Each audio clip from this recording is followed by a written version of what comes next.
im Stream ein bisschen Musik-Hintergrund. Und wir sind jetzt live und jetzt müssen wir ruhig sein. Es geht los.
Wow, we have a viewer from Luxembourg already on YouTube. Check this out. What a surprise! Shh, wait, oh, we're on the air. Crap.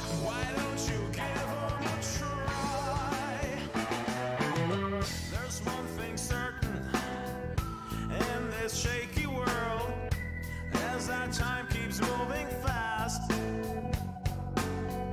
Although sometimes it won't move at all, can't you make it pass? Can't you make it pass?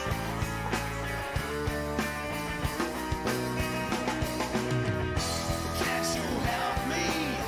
I'm just a middle-aged man, all and lonely, slowly growing old.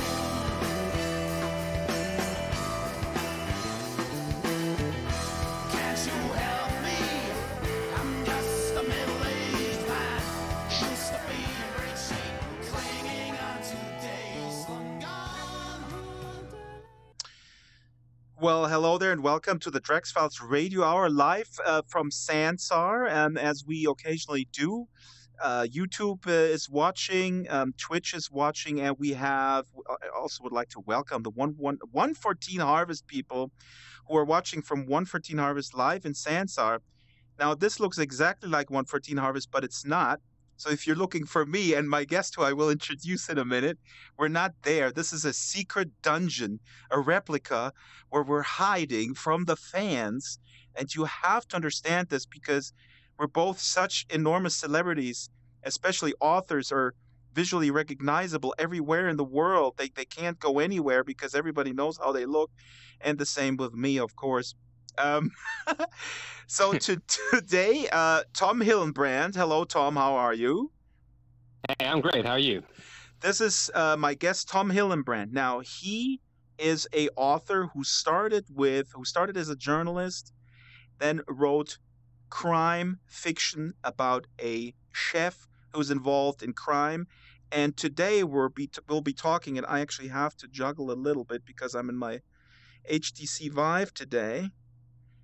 And this is his new book, Hologrammatica, which is about holograms. It's about AR and VR and, well, he'll correct me if I'm wrong, and AIs. And it's going to be difficult talking plot too specifically because I really don't want to spoil stuff. So we'll be talking about process, about writing books, reading books in a world that is so dominated by visual media. Of course, the irony is that we're both in really clunky headsets right now. Oops, this is the wrong book. I was just grabbing Xi Jing Liu's The Three-Body Problem. Sorry, guys. Oh, no, that's a good book. Is that a good book? Yeah. You know, Three-Body Problem is awesome. So, Tom, I enjoyed your book tremendously. And the first question, and we're going to jump back and forth. And since I just grabbed Xijing Liu's book, the three body problem is so expansive. It is so vast in terms of ideas.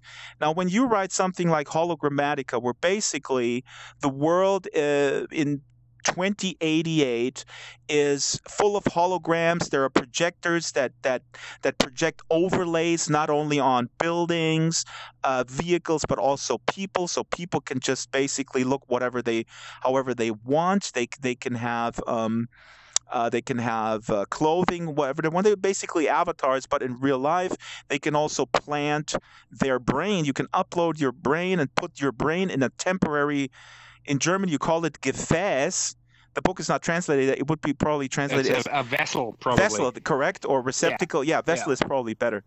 Now, when you write a book like this or you embark on this, how difficult is it for you to block out what else is out there? Or how does that factor in? That's what I find in my work very difficult, and it requires a lot of discipline to get into a zone where once you have an idea like this, okay, I want to build this world in 2088. There's holograms. There's an AI which may be in charge of things, maybe not. Who knows? And then, however long it takes you to write the book, how do you stay sort of focused and not throw this idea in the trash when something else comes along and somebody writes something similar, or Neil Stevenson calls you on the phone and says, "Hey, buddy, I wrote that thing 3 years ago," or something like that? Yeah, Neil, he's lying. No, but I think it's certainly true that you have to try to block out the real world, and it's in theory it's very simple. I go to a boring little office. People think that authors sit in cafes all the time, That's drinking right. coffee, smoking, Get philosophizing. inspired. Yeah, that's all. Most of it is bullshit. I mean, you have to sit down on your ass every day and write a couple of pages. So I go to a boring little basement office. Not as nice as this one. And I sit down and I don't answer the phone. I don't look at my email. I try not to look at Twitter. And then I just write 4 or 5 pages. And that's sort of my zone. And I do that every day. That is my assignment. And if you do it regularly, you no longer worry about, will inspiration hit me today? Will the muse pop by and help me?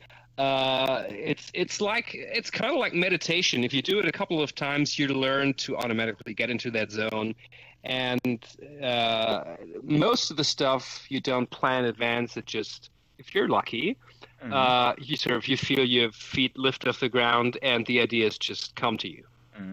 That's so interesting, because I think from the outside people look at this, and I'm also people know I'm going to put my Vive headset a little bit on my head, so I'm going to peek underneath and look at questions as they come in. Camilla Wright, says hello everyone, and a chef involved in crime, says Daisy. Daisy Gator says, "Oh, that sounds fascinating." She's a little alligator, so of course she talks about she's enjoying food things. But so what you're saying is interesting. A lot of people from the outside probably think it's really glamorous, but it's it can be very, very very kind of repetitive task that can be extremely boring, and I guess it has to be as you're describing. But you hinted at something else I want to get into. The Hologrammatica book is how many pages is close to 600 pages, and it's really fast moving, and there are twists and turns, and it's awesome. And it's that kind of book that I enjoy, where there's something you think, okay, that's it, so they solve the mystery behind the disappearance of this coder that may have solved how to put brains that are uploaded permanently into other bodies, and there's weird people with swords. I don't know if you got that idea from Neil Stephenson or whatnot. I'm gonna keep going with this Neil Stephenson thing, but the thing Yeah. is, so you're adding. I'm more a Gibson guy, but Right, whatever. right. Neil's great. Okay. So you pull back more and more of this curtain, and it gets more and more sort of, I wouldn't say conspiratorial, but it gets bigger, and it gets bigger than you thought initially. This sort of mystery would be. I mean, this is something that fascinates me as an avid reader, and that's an issue that, of course, television writers have. They have the same problem. How do you get? I don't know. You want to give it away? Did you plan this out? Do you work backwards? Do you have the big conspiracy at the top at the beginning of the process, and then work yourself sort of towards the beginning, or are you writing and go like, ah, crap? So what is actually going on? And then you go, this is something that could be going on, and Yeah, I mean, there is no. I don't. On the one hand, I don't plot this out meticulously because I believe that most of the time, if you do that, what you get is wooden characters that sort of clunkily walk through your novel the way badly designed VR avatars probably would. Not like us. Yeah, we look great. Oh, but, yeah. But instead, I keep on writing, and I try not to worry too much about whether everything fits. Someone said that the sort of the objective of your first draft is not to get it right. The objective is to get it done. And then you can always, of course, work backwards and try to change some things, and that often happens to me. I wrote a lot of murder mysteries, and very often at page 150, I was pretty darn sure who the murderer is, and then 100 pages later, it's someone else.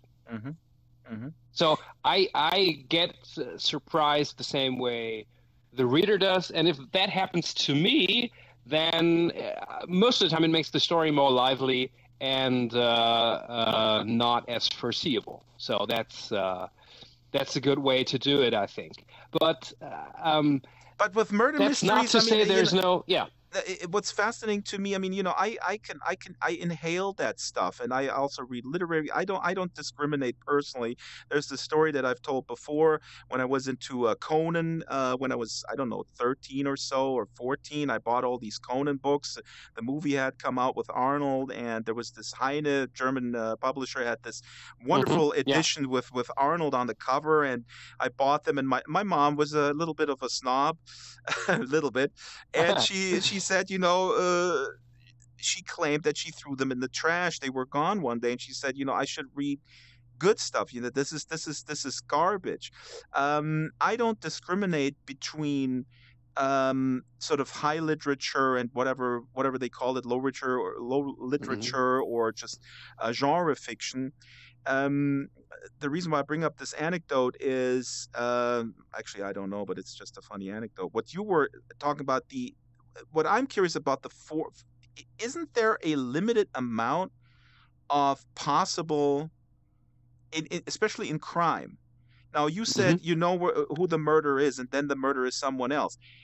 My question is, how do you navigate the limitations of the genre? Is there in fact sort of a limited number of how it could go? No, I don't think so. And I think screw genre, screw draws that authors get put into. You can do. I mean, for instance, the crime fiction thing. It does work in a traditional way. It does work well with science fiction. It also works with historical novels. It works in so many different ways. I mean, think of the Expanse. Great show, great books, and the whole thing basically starts out as a murder mystery with a private eye who's trying to find out about a murder. So I think there's the crime fiction format is very nice because it gives the whole thing pace, and everyone wants to know, of course, who done it.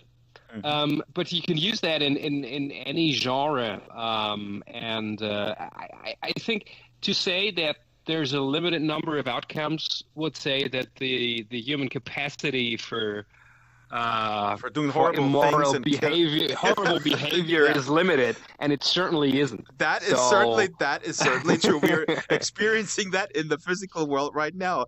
No, but I also mean, Right. I guess I was thinking more of like procedural shows, like in the US, right. like CSI or Law and Order, and then here Tatort to a certain extent in Germany. That I'm baffled by the fact that how this machine kind of still works, and I still enjoy the television shows, even though they are so, they have to be so limited in their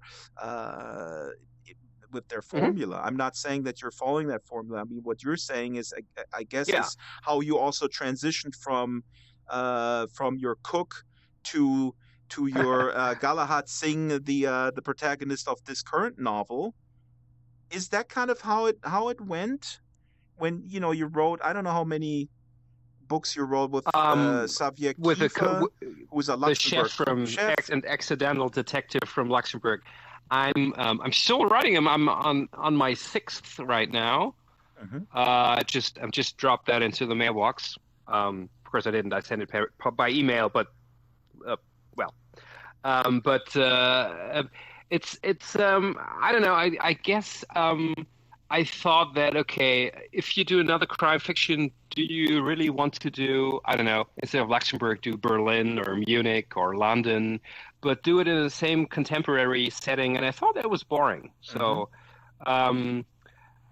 so I before I wrote the Hologrammatica, I wrote another sci-fi detective novel called Droneland, Drone State. I was thinking you should probably translate that into Land of Drones.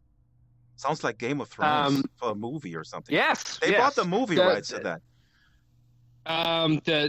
It's currently being translated into English, and we were having discussions about the title, whether it's Drone Land or Land of Drones or Drone State, since it's about a sort of a future surveillance state where everything you can imagine about surveillance technology has been done, and everything you say is being recorded, and everything you might say is being predicted. So the argument was that maybe Drone State is a good title in the sense of police state, but I'm not sure. It's not done yet. But you're talking about the transition. So now let's go to this transition. How do you go from the cook? And by the way, you can tell this anecdote that you told me a couple of days ago about in Luxembourg. You're a huge star. You're knighted. I think when you step off the plane, there's like the Beatles. There's like thousands of fans there because of your protagonist, the chef, the Luxembourg chef. How do you go from? Go ahead. Yeah, contrary to what you said in the beginning, I wouldn't know it if it was irony because I'm German. It took me 20 years to learn that in America. All right, I'm not getting a hang of it anyway. But the thing is that, of course, normally as an author, you're not recognized anywhere because you're just that guy that no one ever sees. But in Luxembourg, actually, sometimes people look at me and say, "Aren't you the guy with the culinary mystery books?" Because there are some Luxembourg-based crime fiction writers, but there are not that many. So that kind of I guess put Luxembourg on the map a little more for readers, especially in my home country, Germany, and also in some other countries where it's been translated. Because while we are all aware that Luxembourg is there, most people don't know a lot about it. I guess Mhm. Americans don't know a lot about Luxembourg either, right? Yeah, yes, exactly. Because I'm actually involved in a rather large project in pre-production in Luxembourg, and whenever I talk with my American friends, they go like, "Luxembourg, interesting. Never heard of it. Is that like Liechtenstein?" Or I guess they confuse Kinda, Liechtenstein sorta. with Luxembourg. Um, so, folks, you're watching the Drax Files Radio Hour live from Sansar. We're here in Sansar in my basement studio with Tom Hillenbrand. If you're just tuning in, author of many, many culinary mysteries, and now a couple of sci-fi, and really kind of out there in terms of world building and envisioning a future of totalitarianism. Yeah, he was. I think that when you wrote. Drone State, the future was 2017 was the rumor, and then your publisher said no, that's too early, and you said no, that's how it's gonna be. Very fun. That was a joke, by the way. Oh, yeah, I get it. Yeah. Hol- Yeah. Hologrammatica. We Germans are very thick. Oh yeah, you know. yeah. Tell me about it. I'm trying to shed it off. I'm looking at the YouTube stream. Okay, type your questions in, and if you have questions, please cut and paste them because they might get lost on YouTube and on Twitch. So I'm glancing at the screen. There is some stuff that is already scrolled past. So with now you are in VR here. The Hologrammatica deals with augmented reality, with overlays. I mentioned it earlier. There are overlays that make the physical world, which is really kind of dilapidated. Instead of renovating or making things look nice, people just sort of slap a hologrammatic color Oh, on texture, it. I guess. right. Yep. Do you see, now that I was actually over at your house and put you into an Oculus with very clunky, lot of cables? Your book is very elegant. There's no projectors. You don't even see the projectors. A little bit later, you see them. But basically, people walk through the city and everything looks really cool. And they can just push a button and they get a nice suit and a nice haircut. Basically, change their avatars. The world in which we live right now is full of crappy cables. The resolution is pretty nice. Your avatar looks nice. The lighting is nice, but it could be so much better. So do you think that virtual reality, what do you think about the technology that we're using here right now? Does that have a future, or will it just be sort of a transitional thing until we arrive at the vision that you're putting forward?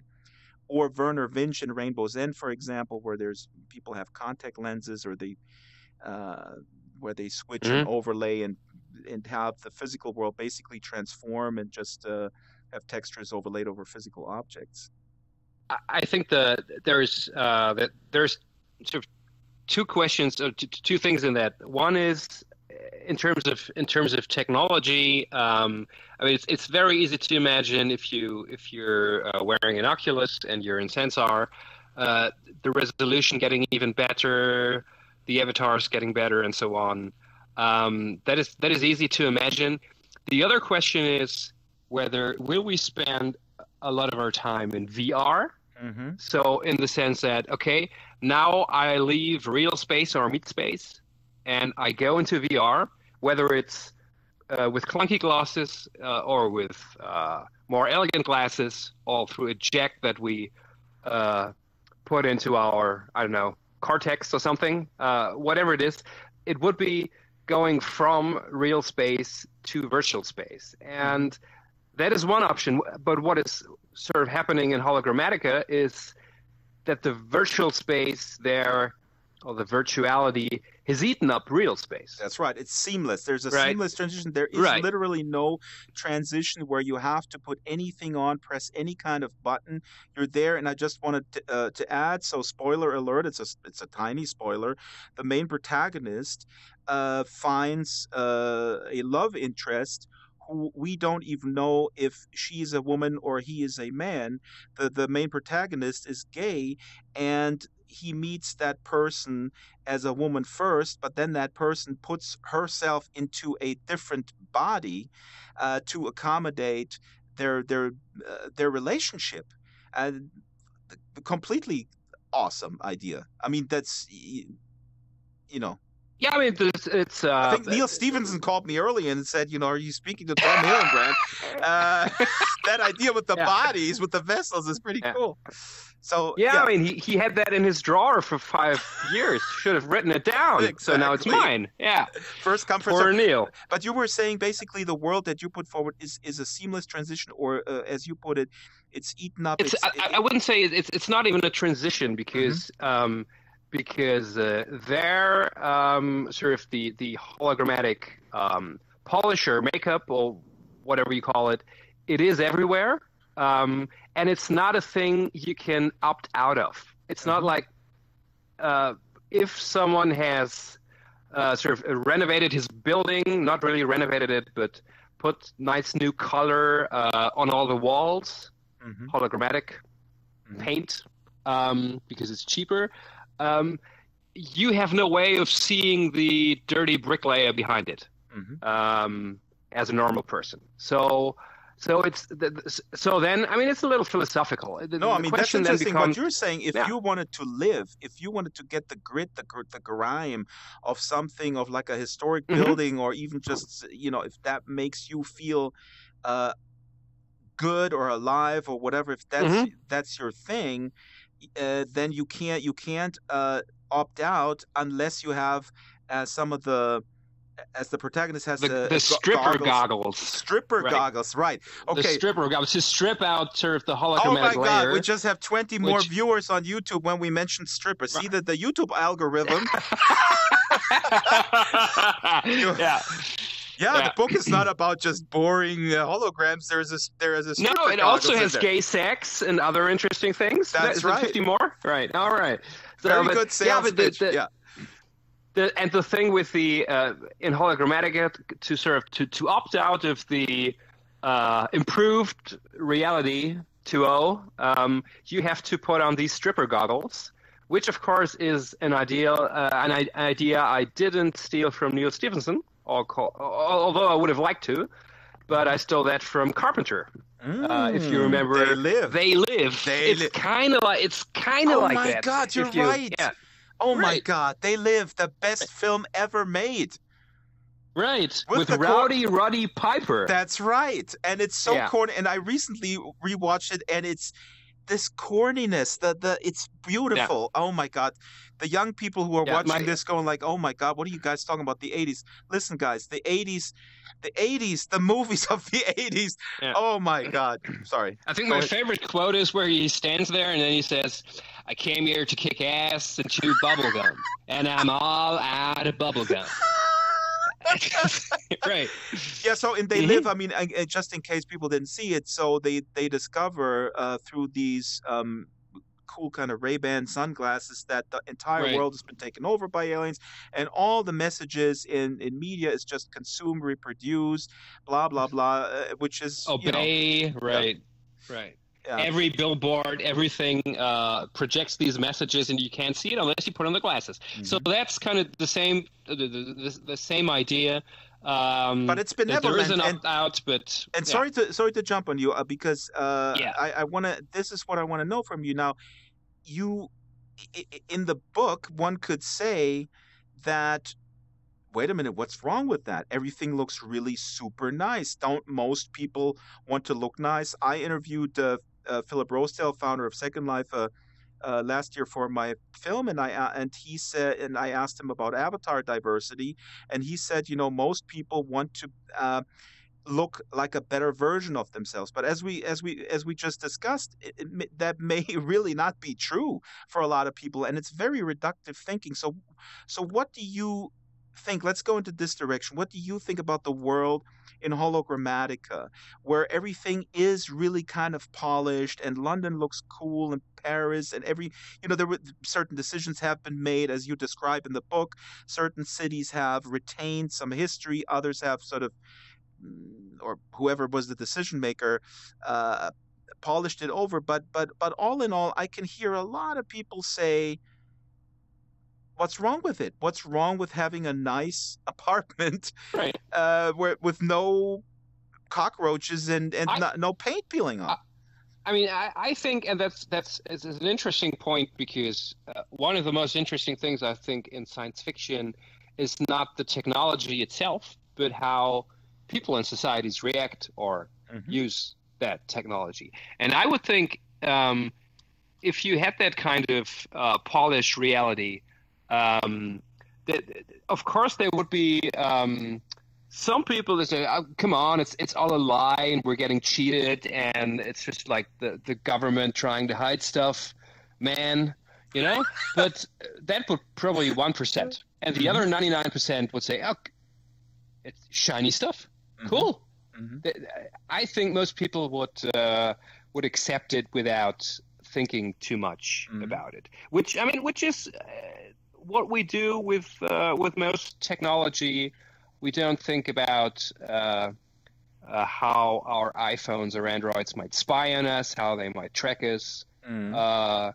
We think it's really cool that we can take selfies all the time. And especially from a German, I was just thinking because the polished look and everything looks nice. This reminds me of we have this cultural. Although you from the north of Germany, I'm from the south. At least we're culturally somewhat aligned. Some would say maybe not. It's a different country, but we do speak the same language. One of the peculiarities about the Germans I always find is they would go to, let's say, Venice or some other city, and then would look at dilapidated buildings with the paint peeling off. They would take pictures. They would go, "Look how romantic it looks." But if something would peel off in their house, they would go nuts, and they would call the painter right away to fix it. So that's another interesting phenomenon where it's becoming, it's a sort of right. And if it was a public building, they would instantly start a sort of citizens initiative. So this is a disgrace. It's a cesspool. Yeah, we cannot have it. No. Yes. The Germans are very much like that. Probably that kind of technology would be a big hit in Germany, but also not just in Germany. I mean, the J.G. Ballard, the science fiction writer, once said that the future is not going to be dystopian or scary. It's going to be extremely clean and very boring, and basically look like a suburb of Düsseldorf. Did he really say Which that? Did in he say itself is kind of Düsseldorf? dystopian. Oh my God. God. He did say Düsseldorf, yeah. That's some sick dystopian stuff. It really is. Yeah. No, I mean, it could be true. That's exactly why I believe that if you look at classic dystopian novels, I do think that Brave New World, I mean, this is another layer on it, but people keep talking about we live post 1984. I think we're much more in a Brave New World context where we almost voluntarily, like you were saying with the iPhone or your previous book, which I haven't read, the Drone State, which I have to read next, where we welcome to a certain extent the oppression, and because it's just so enticing and it's so yummy and it just It's smells so convenient, good. Yeah. I think in the 80s, when you had all this cyberpunk science fiction stuff like Blade Runner, where everything, I mean, it was always raining and everything was polluted, and maybe it's not going to look like that at all. Maybe the dystopian future is very squeaky clean. And when you see that in some of the newer scenarios, that could be another possibility, probably more likely. With little drones cleaning up everything and when you making sure everybody's So when you look at, I mean, we talked about this off. I'm looking at the chat here. Oh, Eleanor came and says, yes, everything would be bland like in Ballard, a world made of concrete. Yeah, but the concrete would be very, very nice and would be very, very colorful and whatever you want it to be, I guess. I'm thinking of also the Black Mirror a little bit, an episode, name escapes me, with the social ranking, that one where the protagonist is socially ranked at a 3 point something, and then when she falls below 3 she can't get a an airplane ticket, but everybody is smiling. That's what I was going to say. The world that you put forward in Hologrammatica is also a world of privilege, in the sense that if you're privileged enough to, that's what I meant with sort of dilapidated buildings, when Germans go to Greece and look at ruins of something, they go like, wow, this is so cool, there's so much history, and then they go back and they want to have it squeaky clean. It's kind of a sign of privilege as well, that probably a lot of Greeks, I'm just picking Greece here, who live in abject poverty. Africa would probably be a better example. They would rather get rid of all this crap and live in nice air-conditioned buildings with really high-speed internet. Now, your next book, how do you go from? We touched on this earlier. When I read Xi Jinlu's The Three-Body Problem, I thought like, okay, every sci-fi writer on the planet is gonna just say, that's it, I'm gonna just either become an alcoholic or work in a work in a convenience store stocking shelves, because there's no use of writing any science fiction, because everything you could do all three things at the same time. Working drunk and stocking shelves. So yeah, I mean, it's actually, if you're don't want to be whiny, but the reality is that many writers probably need a job at the supermarket. And the chances question. of landing a bestseller, if you think about those, you might as well become an alcoholic. So it's not an unlikely scenario. Yeah. But you're right. That is a book that is, or the three books actually. Yep. It's Three-Body Problem, The Dark Forest, and I forgot what the third one was. There is so many. Death's End. Death's End. There is so many profound ideas about string theory and Fermi's paradox and so on in there. It's mind-boggling. Certainly gives you pause and makes you wonder whether you shouldn't write another culinary mystery, maybe. which you still have to. Oh yeah, well, you emailed it, but you might want to print it out, and fax it or something. The really annoying thing about, I mean, writer would be such a great job if you didn't have to put it all down. Mm-hmm. First of all, and then once you're finished with your manuscript, the shit keeps coming back. Mm-hmm. Again and again. You read it like 5 or 6 times to get the plot right, to get everything right, and you really start to hate it. Mm-hmm. And then you send it to your editor, and then he sends it back to you, and then he sends it back again, and then it goes into a layout, and they send it to you 2 more times, and at the end you're like, I never ever want to see this book again. This is something that this is super awesome that you bring this one up, because I love to talk about this process. Let's stay with this subject. Let me glance on the questions here. Now the process. How you have to? They look it over. The editor looks it over several times. You get it back. You're supposed to give the okay, proofread. Give your 2 cents. Are you supposed to read the whole thing and all the notes and then put in the notes? And so are you? My question is, would it be okay for you to say, well, whatever you guys have detected in terms of typos?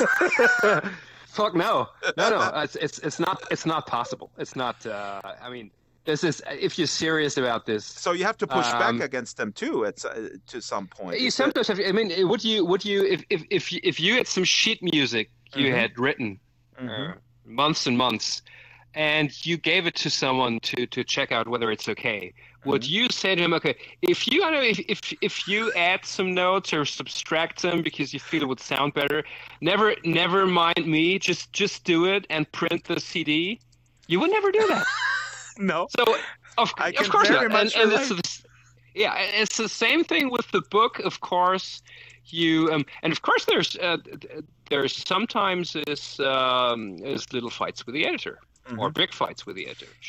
Most of it is really just about language, because you become, of course, blind relating to your own work. If you have you have set in your little dungeon for months and then you've read it 5 times and there's just some shit in there that you don't see. You need a set of fresh eyes, and a lot of it is Chris little Jackson plot here points. says, Right. Chris Jackson here on YouTube says, "This is shit. Rewrite it." Is that the word that comes down from the editor? Is it that blunt? No. And editors are terrible. Editors are Failed authors? book editors are terrible. No. They are terribly polite people, and most of them really see it as their mission to help you to be better. So if you say, yeah, okay, I understand your criticism, but I really like this character the way it is, or this line the way it is, and I really want to keep it in, they will probably defer to your bad judgment. But that is sort of completely the opposite of newspaper editors, where I remember one guy, he didn't like the first paragraph, and he would put a little Post-it note on the hard copy that read, "I don't even read that kind of piss." Which is a robust kind of feedback, but this with book editors normally it's not like that. And there, of course, there are sometimes debates about plot or about character motivation. Very often about character motivation, where someone says, "Okay, well, why should he do that? Doesn't seem logical to me," and that kind of stuff. But it's mostly.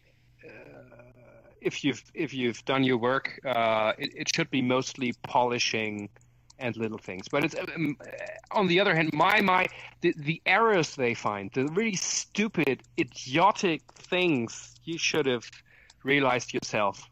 That is so amazing. The question is that to me comes out, and with music, it is in fact the same thing. But how long did it take you? Have you resolved it? Or what's the frame of mind that you have to put yourself into not getting dismayed with your own novel? By rereading it and really thinking, oh my God, this is really shit. Because I think every creative person can relate to that. And it's so important to find when am I done? And B, I cannot look at this for 3 years. My thing is, there are certain things that I've done where it really took me 4 to 5 years to even look at it or listen to it or reread it before I could really appreciate it. And so that is so incredibly hard. Right. I mean, but the thing is, and I remember that from the first novel onward, and I've heard this from many authors, at some point you stop procrastinating and you start writing, and it starts out fairly well. You're filling up pages with words, at least. That's sort of the progress you see, and then you come to a point that's normally one third of the novel in, or at halftime, somewhere between these 2 points, where you think, my God, this is a mountain of crap. This is utter gibberish. And even if it's not utter gibberish, it's absolutely inconceivable to me how I will ever get out of this thing. How I will ever resolve whatever.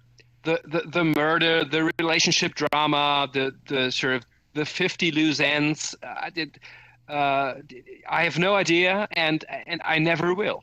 Okay, now but it happens plot. Every time. So right. After the 5th novel, it's like, yeah, it's like after writing half of the novel, I get cringy, and also my back starts to hurt. Right. So, but that's the same thing every time. So don't worry about it. So kids, if you watch this or listen to it, the lesson here is you gotta just keep doing it, and over time you will develop a base confidence that you will get through it somehow, and it will not be complete shit. But now you're talking about the process here, about the dramatic structure. But I was also specifically, I mean, can you brush this off. This is for me sometimes difficult when I hear mistakes or things that in the language, in the musical language or in the film with cuts and transitions that are not clean or could be better. And that's usually stuff that 90% of the people will never, ever notice. And intellectually, I Right. know that, but it's still, I cannot let some stuff go. I mean, it's not that extreme. I still get a lot of stuff done. So I have in my life, friends who are still 30 years later are sitting on raw recordings of solo piano that they have not released because every day they listen to it and they still find mistakes and they go like, no, I got to re-record this. So I'm obviously someone who can push stuff out, which I learned in radio, where the clock is ticking and you got to get that crap out there. But how do you deal with the prose part of it? Do you beat yourself up over like stylistic things, little things like that? I, I do, but I try not to do it while I'm writing my first draft. Mm-hmm. Like I said, the objective of the first draft is to get it done. And even stuff like whether it's stylistic, I know my first draft is going to be shit. Mm-hmm. First drafts are always shit. The language and you do a second draft to make the words less shitty. That's sort of the objective. The other thing is you notice while you're going through it, like, okay, I have this detail about this character, but then he does something that's completely off character. Worry about it later. Just go through, go to the end, and then change it. But the thing that, of course, happens, and I think that is also what you mean, when you go through your second draft and your third draft and maybe your fourth draft and so on, and you find all these little things and these big things, and you make lists of stuff that needs changing. But where's the point where you have to say, okay, let's call it a day? Mm-hmm. Yeah, there's, I mean, in economics, this is of course known as the law of diminishing returns. Mm-hmm. If you put in another 10 days for redrafting it, but it's not yet another 20% better, but only 10% better. And the next time it's going to get 5% better. So at some point you got to stop. And that is where some authors, I guess, take longer than I do. I mean, I do one or two books a year. And that's amazing. Probably the same. The same as with you. I used to work for the online edition of Der Spiegel's news magazine. Right. So that's what actually I didn't mention that at the top. Yeah. So I think that also really made you maybe more able to deal with process and just getting through stuff and knowing in the back of your mind it will get better when you layer it on top. If you come from that kind of grind. There's always a deadline, and there's a number of words you have to deliver at that deadline. Mm-hmm. And if you don't, you're fucked. Mm-hmm. I mean, there's no you know that in journalism there is no excuse for that. Mm-hmm. No excuse at all. And I mean, at least in online. And I remember, because I'm very old, I remember working for newspapers.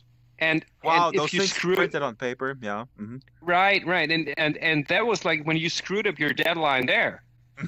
That would mean they actually have an empty page. Mm-hmm. And they couldn't just put an ad on it because they didn't have any ads anymore.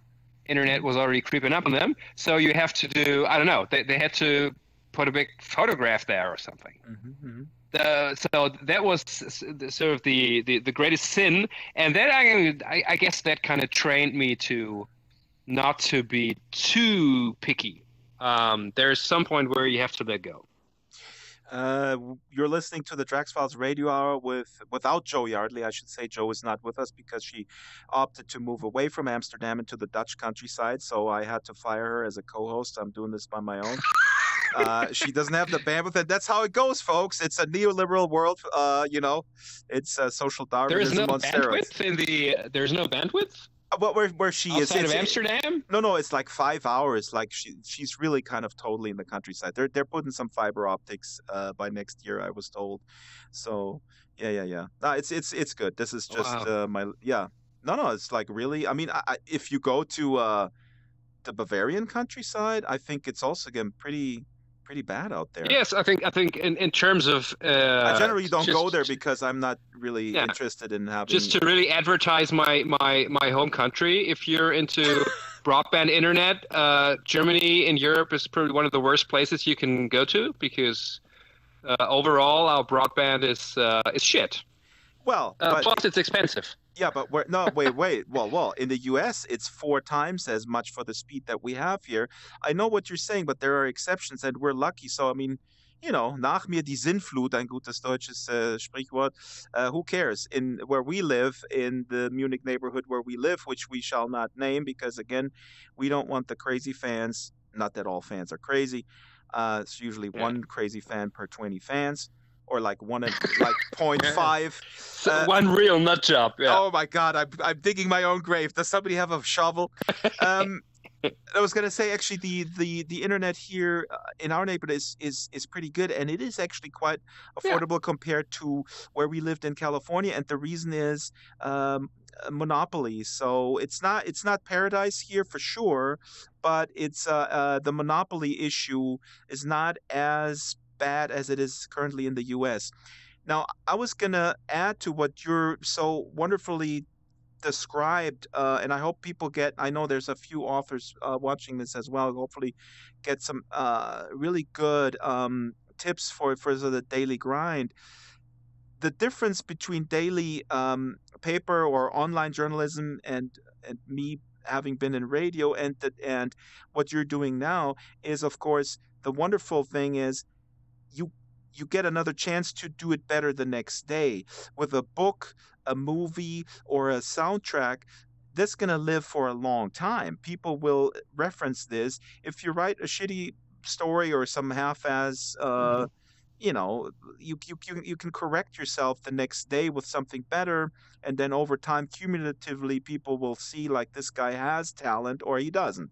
With a book, if you deliver a crappy book, that book's going to be in the Library of Congress for a long time.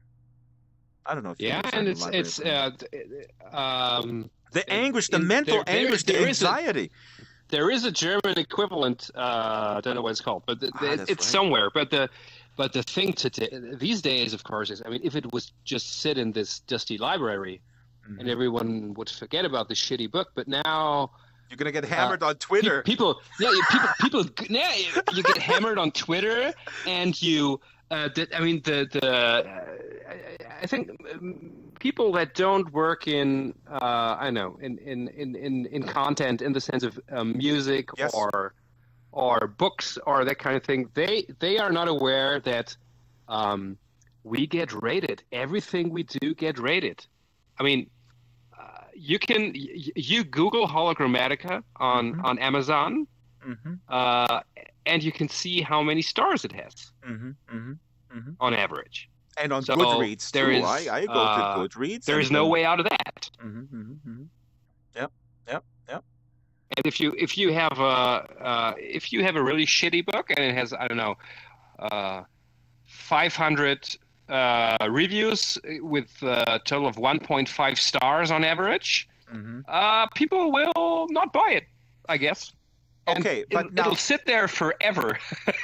I'm going to play devil's advocate here because I had this discussion several years ago with a friend of mine who was bemoaning the fact that now we don't know what to consume anymore in terms of content, music, movies, books, because she was referencing the Süddeutsche Zeitung, which is the well, I guess the German version of the New York Times would maybe be the Frankfurter Allgemeine, Yeah. but the Süddeutsche is kind of there, like, Either. or Washington Post, whatever. It's a major newspaper, and she said to me, well, at least back then when we were young, you could you read there in the arts and culture section what museum to go to and what CDs to buy.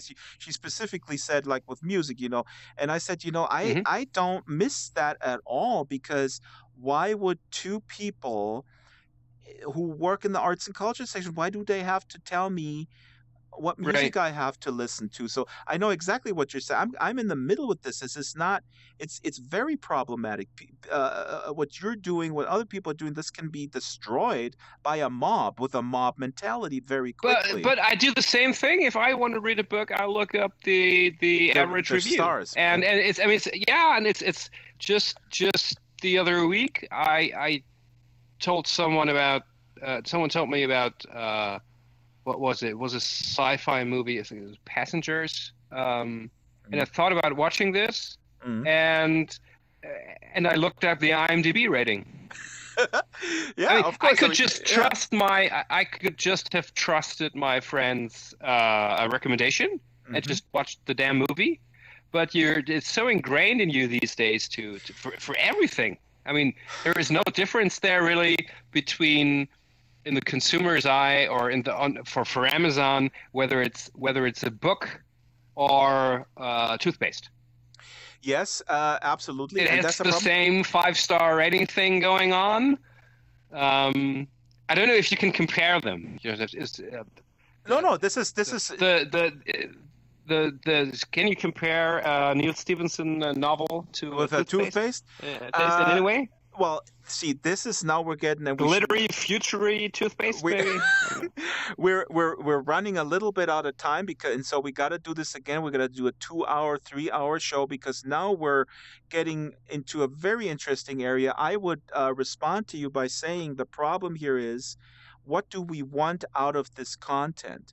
So I studied music and I enjoyed when I was at the conservatory.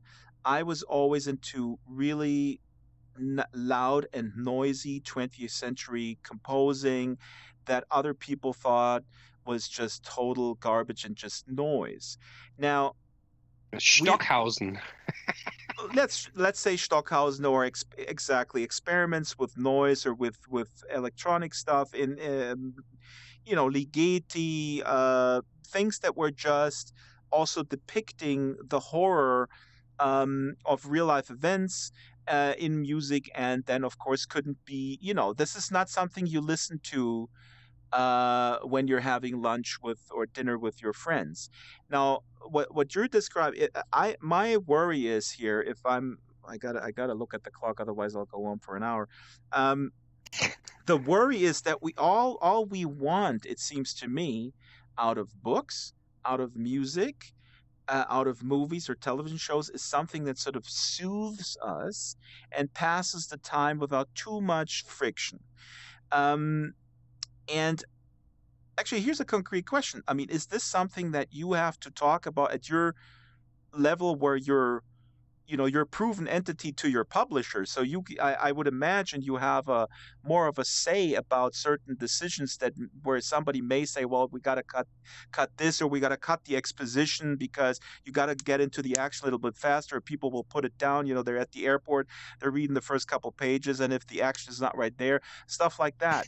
So the point that I'm making is, I'm worried that all the content that we're sort of churning out has to kind of just be soothing and not and basically be frictionless because life is so full of friction. But that is, I mean, that's not life, right? Yeah. It's not. I mean, it's not a new problem. It's almost like it's just art. Hologrammatica. It's almost like putting a nice sheen over everything. Right. Nice. And I mean, there is, since you mentioned sort of experimental music, the famous German band. There's not many famous German bands, but listeners will know these. Einstürzende Neubauten. Yeah, Einstürzende And Neubauten. they had this motto: listen with pain. Yep. Höre mit Schmerzen. It's sometimes, I mean, not sometimes. Art has got to be a little difficult sometimes, because without a little pain or disorienting or scary things in there, it's not even stimulating. It's not stimulating your brain. I mean, then you can, yeah. So it's one fluff music. It's just one elevator music. I try not to think about these reviews, and I try not to think at all about. It's difficult, of course, but try not to think about what other people might. Really bad reviews. Oh, no, boy, I mean, of course I do. Yeah, No, yeah. What's the but worst? Can you think of something or paraphrase? You don't have to quote it exactly. I could bring up and Amazon. I just remember I had one book and I had gotten 4 good reviews, and then there was a 1-star review, and I thought, oh God, what is he saying? And then it read, "This is a disgrace. I ordered the book, and it took Amazon 7 days to send it to me." So, yeah, okay. Kind of, I could live with that. But I just try not to. I'm not writing these books for you or for anyone else. I'm very happy if anyone likes them, or if many people like them, of course, and I like to make some money off my books, of course. But the only thing you can do is really try to write the kind of book that you would enjoy, because that's sort of the only guidance you have. Mm-hmm. If you stray from that, how are you what's gonna be your compass or your true north? You got to have some guidance, and it can only be you can only guide yourself. So that's sort of the only thing that works for me. Well, a lot of people that I went to music school with, they were stuck, and there's some of them are still stuck 30 years later, wanting to be a sensation, a musical sensation, right? So I want to be the new literary sensation can be extremely paralyzing. I can imagine, just as much as it paralyzed a few people that I personally know. And I felt like that a little bit when I discovered Frank Zappa. I felt like, oh my God, I can never be this prolific or funny or whatnot or diverse. But okay, so what? So let's just do something. Right. I want to read it real quick here. A couple of comments here and questions. Daisy, have you ever abandoned a book? Or maybe one, and let me add, when is a time to abandon an idea that's been lying around? Is there something, it's like you say, in 3 months, if I still think it's shit, or in 3 months, if I haven't pursued it, I'm going to throw it in the trash and never revisit it? Well, it's one of the writing sort of teachers I like, Chuck Wendig, he says you never ever abandon a book. Mm-hmm. And the idea is because you want to abandon it every fucking day. You're sitting down every morning and you think, I have no idea where this is going. I have no idea where to start or where to continue, and it's going so slow. And I've been sitting here for weeks, and you don't have a boss, right? You could just go out and do something else. Mm-hmm. So that is always very enticing, and so of course the little devil in your mind says, "Come on, this is not going well." Maybe you should just take a 2 or 3 month break and go traveling to get some new ideas and so on. Mm-hmm. But you must not do this. You must not abandon the book. But of course, at some point there is a book you abandon. I have abandoned a book, of course. Yeah, and but the one before Hologrammatica, I sort of worked and toiled for 6 or 7 weeks, and I had stomach cramps, and I felt really bad, and I knew this wasn't working. It was not. I was filling pages, but it was just I could see I would never ever finish it, and it was not even halfway through. It was just like the first 20%. The whole idea is obviously sounded good, but is bullshit. Mm-hmm. So, but then in that case, you can still recycle some ideas. Mm-hmm. And that's what exactly, and that's also what the Chuck Wendig, the writing teacher, says. But if you have to abandon the book, then at least break the fucker apart, right? Reuse everything like an in old there, car. and right. And I could never, even if in 5 years' time I said, okay, now I can sort of go back to this abandoned book, and maybe now I have an idea to finish it. I couldn't, because like half of the characters and all the stuff in there, it's all in Hologrammatica now. That's awesome. Hologrammatica is the Frankenstein put together out of the... Right. It's built on the debris of a really shitty idea that didn't work out. Yeah. No, And that's a great sales pitch, isn't it? well, actually, Chuck Wendig is rumored to come into this basement somewhat soon, probably after August when I return. I'll be traveling, but we'll see. So I'm reading the Blackbird right now with my son. Okay, let me scroll through the. Gotta scroll. Wait, I'm running the camera, and I'm scrolling here. Let's put the camera on my wonderful avatar mug here because people like to see my goggles. We have questions here. Oh yeah, Mayeki is asking, have you ever seen The 13th Floor? And this is an interesting question because that's a film with virtual reality that came out prior to The Matrix or around that time. Is it the Polish movie? No. This is an American movie. This is American movie. There is a floor, a 13th floor that basically houses the simulator, and there's a parallel story in the 1920s. That's what I recall. I recall that this movie was awesome, and that's what I recall from it. And so in this office building on the 13th floor, basically housed the servers for that simulation, but then it turned out the entire world was just simulated. So in essence, it was that everything was a simulation, and I cannot recall how the storyline from the 1920s played into this. I think the 1920s were simulated by the server, and then there was a crime happening there. You know, Mayeki, why don't you summarize the plot? I have a very vague recollection of this, but it's very vague. It might be. Anyways, I guess the question was that played into Hologrammatica somehow. I mean, the notion that the world is simulated. And Mayeki, you should read Hologrammatica. I can spoil it for you. There's a lot of awesome surprises in this book, but the world is in fact real. It's not simulated by a machine.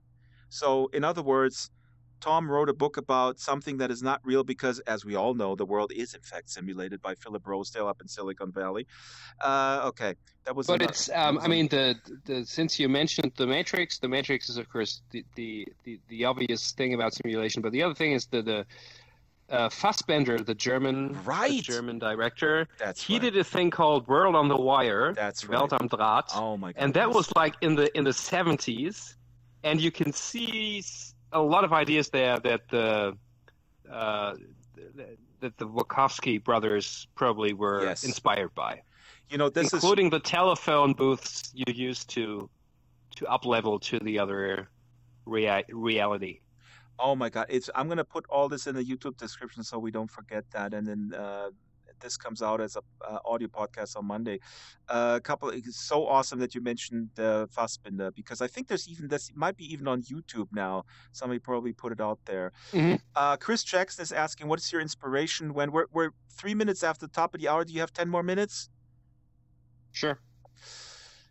This is how I trick my guests into staying over time. Right. You said something about a 10-minute chat, and now I'm stuck here. That's right. I said. That's right. Actually, I said 7 minutes. Okay. Chris is asking, "What's your inspiration when writing dialogue for characters that are completely different than your real life self?" That's a good question because Hologrammatica is a gay character from India who is the son of a multinational or the founder of a very successful multinational company. And when I met you in real life, you don't look Indian, you're not gay, and you're not. No. And you live in a basement. And I live in a basement, right? It's a good question. The best. Sort of the two things I do, for instance, in this case, I read a couple of novels and biographies about people of Southeast Asian descent that live in London, just to get a feel of how they communicate, how the cultural intricacies and so on. And the other thing is, I would suggest to I mean, you're alone as a writer, so you can do that. To read that dialogue, read it out aloud to yourself, because that's sort of the best way to see if something is really, really off or weird. That's what I do with dialogue all the time. I'm very glad no one sees me. Awesome. Let's see if we have one more question here. Daisy asks, what made you want to write a sci-fi? That's the last question, folks. What made you write sci-fi? I think you kind of answered that. You were in the crime genre, and then you figured, hey, put it on sci-fi. But are you a sci-fi fan? I mean, where do you come from with that? Is this something? I'm a huge sci-fi fan. So if you, I think if you read the book closely, you will find bits of Dick, of Gibson, of That's Ballard, of Asimov, and so on. You will find that in there, because I mean we're all standing on the shoulders of giants, and it has always been, I think, my favorite genre. So that was the motivation for me, and it's so cool. That my publisher was so open to. I mean, if you write contemporary culinary mysteries, and then you say, but now I'm going to write a noir sci-fi about holograms and AI. Then of course the publisher says, we might have a little problem with the branding here, but they just went for it. So is the branding more an issue than you actually being able to pull it off? So they say, well, we know that you can pull it off, but how do we position you? That's what I'm wondering. The problem is that the reader, and normally I think most readers are smart enough to understand that you can, jump between different genres and still do a good job in different genres.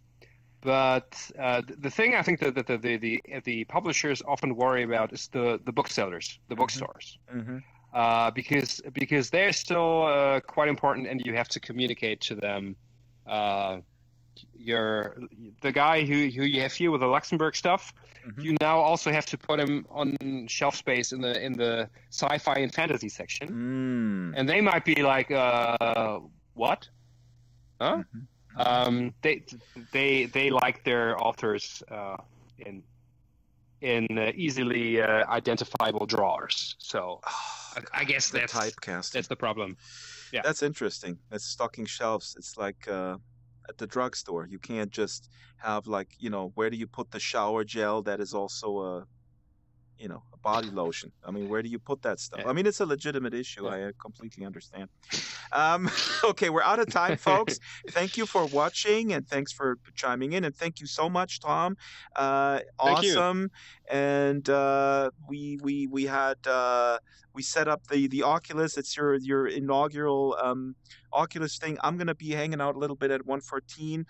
Tom has to go. Thank you, and I hope that this was maybe the most painless interview, because for every other interview, I would imagine you have to go somewhere. You have to go, you have to board a plane or go somewhere, at least pick up the phone. And all you need to do here in this wonderful world of virtual reality, you need to just put tons of cables around you and get strangled by cables. So they could make the thing lighter. I mean, it's not a problem now. I guess if you wear it for 5 or 6 hours, you might need a physiotherapist or something.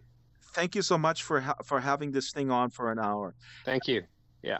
That's it, folks. As you know, this comes out on Monday as a podcast, audio only. Hologrammatica is the book. Let's get another shot of this here. You can come into the basement and you'll find it on the floor. On the floor. Yeah, there's one in the corner. Yeah. Well, I mean, this is Jeremy Bailenson Experience on Demand. Yeah. Oh, what a great book. No, this is actually crap. Sorry, Jeremy. No, it's not crap. Here it is, Hologrammatica, and here's an entire stack. Look at this. Here you go. You have an entire stack on the floor, man. Yeah. Well, they keep falling off. Here we got up there we got Infinite Reality, also by Jeremy Balance, and then who was here the other day? Oh, Richard Bartle. And who's coming next? Ooh, look at this. This is interesting. Charlie Jane Anders. Well, you got to go. Thank you, Tom. This is absolutely awesome. I really, really love this book. And guys, you should read more books. Okay, in 2 sentences, what do you tell the kids who have a Netflix subscription?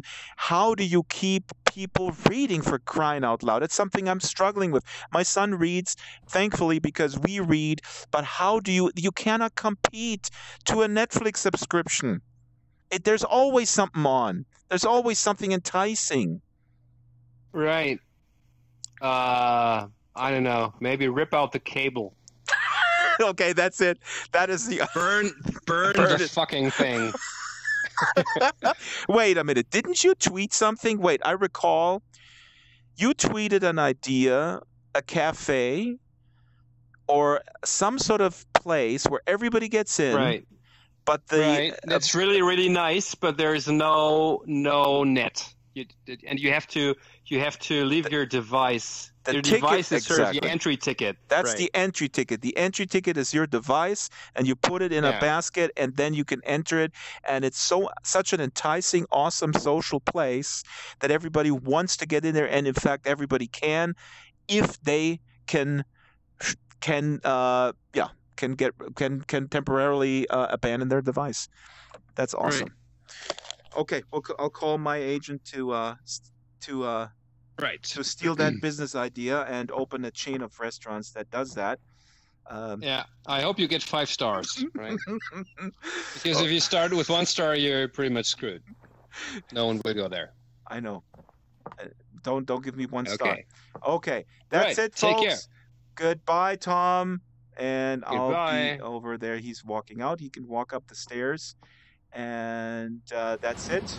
And I was going to say, this is the last show before our summer break. See, he's walking up the stairs here. This is the last show before our summer break, podcast-wise.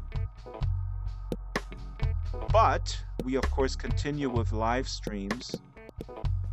And that's all I have to say. I'll put some links into the description.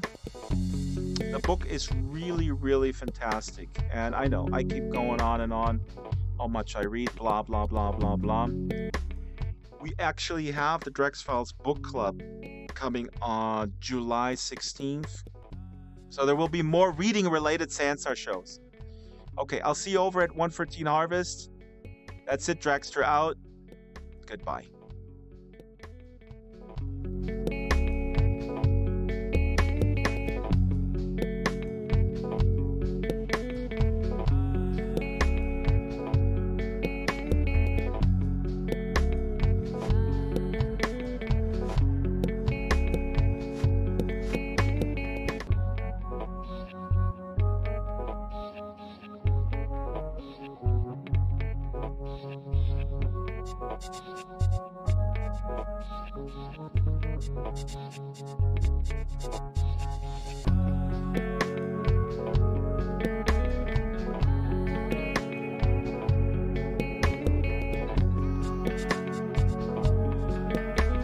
Girl, you are.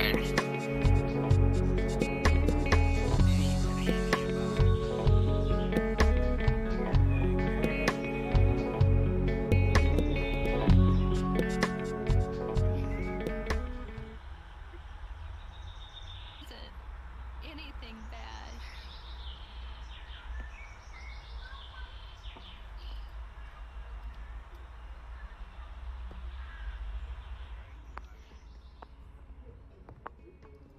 Hello? Hello. Uh-oh. Don't yell. Don't yell at me. I was just gonna.